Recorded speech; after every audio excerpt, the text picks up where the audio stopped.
All right, Scott. So great talking to you the other day. Just a couple things. I sent you three papers. The first two are ones I really like. They do actually refer to some material in mine, but that's not why I like them. The one by Pusick, it does give a nice graphic of the study that we did back in 2000, looking at decay over time. Again, if you look and read that methodology and study now, I find it difficult to read because I would do it differently now, but I still think that the message holds true.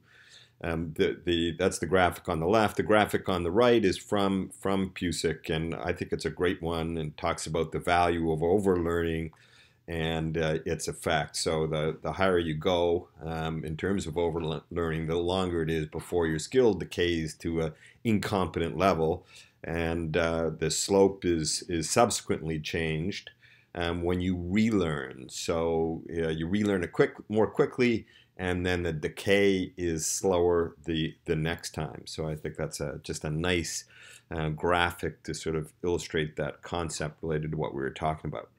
Now, I have to tell you that in when I was thinking about what I talked about in terms of your question regarding preox, I'm going to try to, I guess, nail this as a simple voice piece, but I'll be referring to some slides. And whether you choose to dub that in instead of what I said, I'll leave it up to you. But I'm worried that I didn't communicate what I wanted to with that question. So you asked me, what's my method of preox? And essentially, what my approach is pretty simple. Is that I try to divide them up into two groups. There's the normal lung patient, and the normal lung patient you can use a passive approach. I put nasal prongs on everybody, and high flow. There's debate about what we mean in terms of high flow conventional nasal prongs as opposed to high flow humidified nasal prongs with a commercial device. But everybody gets high flow, at least 10 liters or above, conventional nasal prongs under either a misnomer non-rebreather, right? We know it's not really a non-rebreather, but we all know what we're talking to when we refer to that, at least in North America, or the BVM. So I've got somebody with a normal lung. I'm going to be able to preox them. I use flush rate with a non-rebreather and nasal prongs underneath that. I probably don't need the nasal prongs with flush rate. But in some situations it might be a benefit, and I've got those on obviously, so they're in place for when we go on and APNIC oxygenation is going to happen. For the abnormal lung patient, then you need to use a closed system, and you need to have PEEP plus or minus pressure support. So as I said, if somebody rolls through the door and it's EMS that's handing off and they've got a BVM, make sure there's a PEEP valve, and do an aggressive jaw thrust and turn up some PEEP, and I'll preox them that way, throw on some nasal prongs underneath that. If it's somebody that's been in the department, almost all these patients have some sort of non-invasive ventilation happening before we make a decision to fail and they're going to go on to intubate. At the point of that decision, then it's going to go in two directions for me. If I am going to go ahead and do an RSI, we'll throw the nasal prongs on under the device that they've got, the BiPAP more commonly in our place. And I'll preox from there. Obviously, you have to talk and work closely with your RT or whoever's handling the ventilator, so that during that apneic period they're getting appropriate ventilation. So I'll take the straps off and obviously do a hand hold when we bring them down to intubate them. Now, some patients, what I'll do is that if they're a high-risk patient, in other words, I can't get their SATs up, and I'm worried, I know that this person's going to desat quickly, no matter how fast I am with laryngoscopy and intubation. I might put humidified high flow, so your Vapotherm or Optiflow or whatever you have it up on the forehead, turned on, and when I take off their non-invasive approach, then I'll slide those down. It doesn't interfere with performing laryngoscopy and intubation. If you're using a video device, it can be a bit of a cumbersome thing if you're doing it from a direct point of view. So that's my approach to pre-ox. The only thing I'll tell you is that, and I think this is an important point, increasingly the patient who is apnea intolerant, so that's the patient I just described, right? So they've been maxed out, they've got a bad pneumonia with a non-invasive ventilation, the SATs are sitting 85, 86. I know that patient is going to desat quickly. And this is a group of patient increasingly I'm choosing to manage them awake. So what I'll do is I'll trial them on the humidified high flow nasal oxygen. And I'm not looking for them to improve. I just want them to hold their SATs during my approach, which is almost always going to be a flexible approach here. And what's nice about this is that we have a lot of these patients. So it keeps my skill up in terms of doing an awake approach, whether you do awake approach video, direct, or with a flexible intubating endoscope. And I'm increasingly doing this. This maintains my skill so that when the patient comes in who's anatomically deranged and they need to have an awake approach, then I've got a skill set that I'm able to apply to that patient more naturally. All right, one last thing. I'm just going to share this video. If you choose to show it, I'm going to have to get it altered. But what you're going to see here is we refer to this APNIC CPAP. So I've got a lung window cutout, right? I've got a BVM. I'm turning up the PEEP. They got nasal prongs on, an OPA. And I'm going to do an aggressive jaw thrust. If I remove anything, if I remove the nasal prongs, if I remove the OPA, this doesn't work. But I'm not ventilating this patient, just passively administering high flow via conventional nasal prongs and via a BVM with a PEEP valve, and look at the recruitment that's going on. We refer to it as passive or apneic CPAP. So that gives me a bit of reassurance that if I do this approach in the patient that I paralyze, that I probably don't need to ventilate that patient actively to oxygenate them. I might want to ventilate them for some other reason, but I think it's a nice little video demonstration. All right, so that was part 1, part 2, part 3. Now what you were really looking for, I think, was this piece, which was a portion of my smack bite that I included prior to my talk in Dublin. And so it was the context was anyone can intubate or not, and it was about teaching and learning airway management the anti-fragile way. But really, this piece is about how we have a focused, rapidly executable approach to difficulty in managing a patient's airway. So Rich Levin talks about incrementalization, talks about kata and airway kata, and what you're doing is you learn in steps, but ultimately you need to execute as one fluid motion. And I can't tell you how important we think this in, and I use the example often.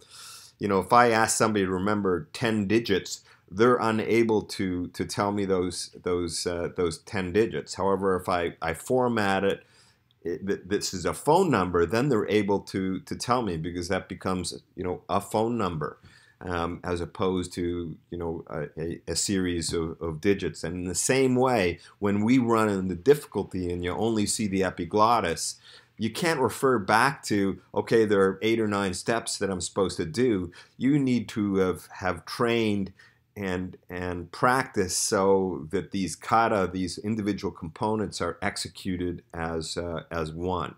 And this is really the topic of this. This is what we refer to as EVLI, or epiglottoscopy, volleculoscopy, laryngoscopy, and intubation, and it works with whatever kind of device that you're using. And this is the way to sort of chunk this material, so hopefully you can execute it when you see something such as an epiglottis only view. And this is, again, how we talk about mental rehearsal. This is going through, I think, the 8 or 9 steps that are involved. And if I practice that on mannequins, or if I just do it the way I'm doing, I can then execute that as one fluid motion without having to think about it. And really, our approach should be that on first attempt, we should have employed all of our optimization maneuvers and not have to go back in a second attempt because we forgot to do one of these things. So that's really what EVLI is. This is what we call system 1 training, or psychomotor rehearsal. We need to learn as many but execute as one. And the problem is that what happens is people, if you go in just looking for the hole, you might get lucky or not, right? So it's not about just going in to do laryngoscopy and then following with intubation. So let's talk a bit more, in a bit more detail, what EVLI means. So it's epiglottoscopy, volleculoscopy, laryngoscopy, and intubation. And let's take you through this. So epiglottoscopy, this is Rich Leviton's term. And you got to go in, looking for your friend. Look for the epiglottis, because if I know where the epiglottis, if I can see the epiglottis, then I know where the glottic inlet is. And there's all kinds of things that you can do to manage this challenge. But if you don't go in looking for the epiglottis, the problem is that you're going to overrun it. You're going to end up in the esophagus or some other badness. So the epiglottis is sort of the flag when you're playing golf. I'm terrible at golf, but you can't see the hole. But if I see the flag, I know where the hole is, and then hopefully I'm going to be able to take the right shot, choose the right club to get it in there. And that's what epiglottoscopy is, and you should do that regardless of the device you're using, a Macintosh blade or a hyperangulated video laryngoscope. Now, volleculoscopy. It's a bit of a misnomer because you're not going in to look at the vollecula. Really what I'm talking about is that you have to be careful in seating your blade properly in the vollecula. And we think that that's where the blade should be, whether you're using a Macintosh type device or whether you're using a hyperangulated device for reasons that I'll talk about later. And this is all about fine motor control. If I go in and I lift prematurely, as you see here, nothing happens to the epiglottis. If I then go down, I engage that hyoepiglottic ligament perfectly, then the epiglottis is going to move out of the way. So again, just to sort of see this again, if you lift prematurely, nothing happens, but again, you put pressure on that hyoepiglottic ligament, then you're going to be able to secondarily lift the epiglottis out of the way and hopefully get that good view. But it is a game in millimeters. So if I go in too proximal, then this happens, what you see in this video. If I go in too far, then I can deflect the epiglottis posteriorly and create a nasty grade 3 or a 3B view. And the most common cause of a 3B view, which is a deflected epiglottis posterior, has nothing to do with intrinsic anatomic or pathologic issues. It really usually has to do with poor laryngoscopy, and it's an iatrogenic issue.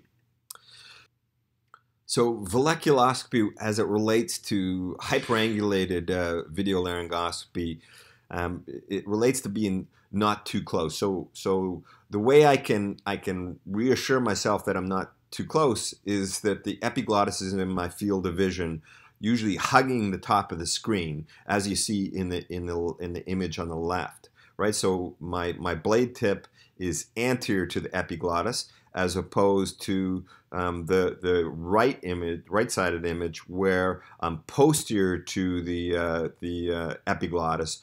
I've overridden that epiglottis, and I'm sitting actually on top of the glottis and causing all kinds of badness. So valleculoscopy, as it relates to hyperangulated video laryngoscopy, means again we think you should be in the blade tip in the vallecula, as that will ensure that you're not too close.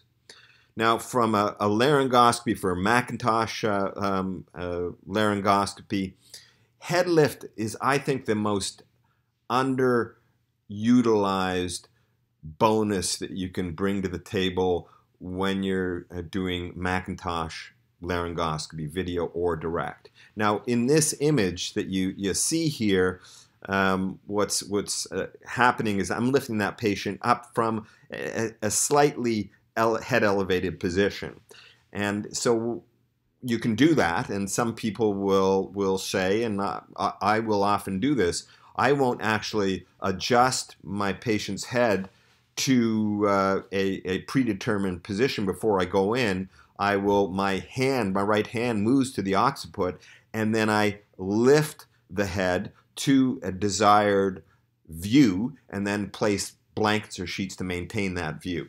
Now, some people are critical of that, and again, I have no issue with that. But even if you start with a head elevated position or a sniffing position where you've got towels underneath there, don't underestimate the value of further head lift to optimize that view.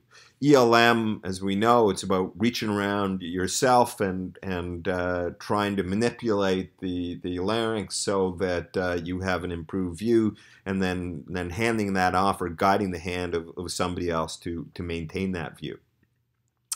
So with hyperangulated video laryngoscopy, the key is that you want to align the camera with the long axis of the trachea, as you see in the image below, as opposed to the images on top of this slide, where you're aligned with the anterior aspect of the glottis. So let's talk about the image on top there for a second.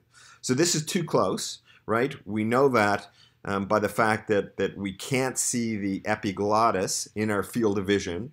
So we know our blade is actually riding on the top of the glottis and probably deflecting the larynx superiorly.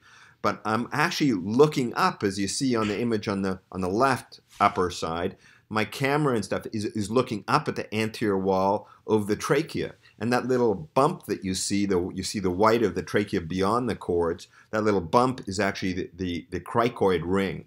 And seeing the white in that cricoid ring, which Leviton's referred to as the Kovacs sign, I don't care what you call it, bottom line is that if you see this view where your glottis is occupying the majority of your screen, and you look beyond the cords and you see the white of the anterior wall of the trachea, I think it's a predictor for having difficulty with intubation.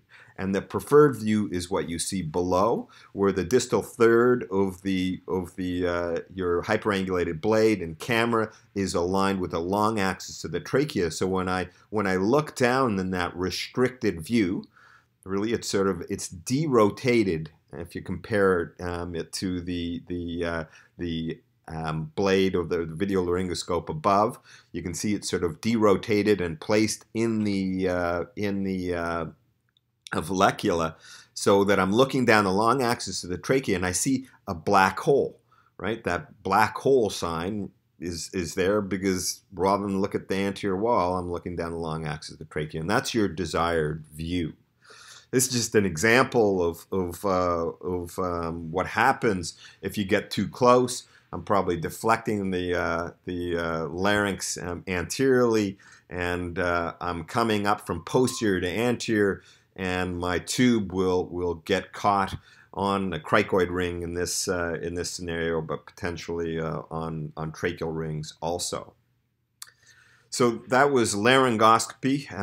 Now it's on to intubation. For Macintosh laryngoscopy, you want to have it straight to cuff and at about a 30 to 40 degree bend. And for those non-Canadians, that's actually the angle that a hockey stick is. Unfortunately, people refer to the hockey stick as being this 90 degree bend. But trust me, I've got about 6 or 7 hockey sticks because my kids played, and it's a wonderful game that I continue to play. But a hockey stick is actually a 30 to 40 degree bend. That's what you should be using for Macintosh laryngoscopy. And if you do that, then it should sink fairly easily.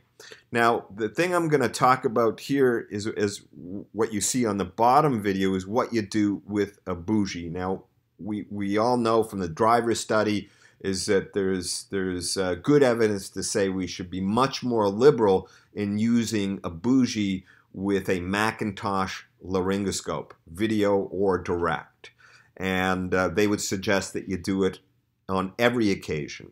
And I'm not going to argue with that statement at all. But sometimes you run into a problem when you place a bougie. And in general, when you run into difficulty placing a tube, you're usually working on the right side of the mouth, and then the pharynx, and then the larynx. And the bougie, what happens is the tube gets caught, the leading edge of the bevel is on the right and gets caught on right-sided structures. So with a counterclockwise movement, what you should do is actually bring it back by a centimeter. A counterclockwise movement to the left will take it off of those right-sided structures, and you will relieve that obstruction. Don't do what you see here, which is just rotate it because it gets hung up on the tissue. Come back a little bit, rotate it to the left, or turn counterclockwise, and it'll all be good. This is just another image. This is the classic scenario. We used to teach using a bougie where it's blind, but here what we should do as part of our airway kata or EVLI is that should be our intrinsic motion when we're using a tube over a bougie in the first place. Don't wait for it to be caught up. As your tube is moving over your bougie, move the natural curve of your endotracheal tube to the left or counterclockwise before you hit the laryngeal structures, and you won't meet resistance at all. Just another image here. This is what you should do. Again, this is the desired restricted view. So this is a 50-50 view. And with this view, you shouldn't have a problem in terms of sinking your tube. Now, I will say that when you create a 50-50 or less view, as the tube approaches the glottic inlet, you sometimes can lose your view. At that point, you can do a bit of an aggressive lift, again, to get it to the glottic inlet, and then back it off to that restricted 50-50 view to move the tube down the trachea. All right. Just from a bend point of view, when you're using a hyperangulated video laryngoscope, ideally you want to use the least bend possible. And 60 to 70 degree bend is probably what's optimal, so it's going to be more than what you're going to use with a Macintosh blade. And if you run into challenges, so challenges proximal to the glottis, you're going to rotate your tube to the left. Challenges distal to the glottis, you're going to rotate your tube to the right.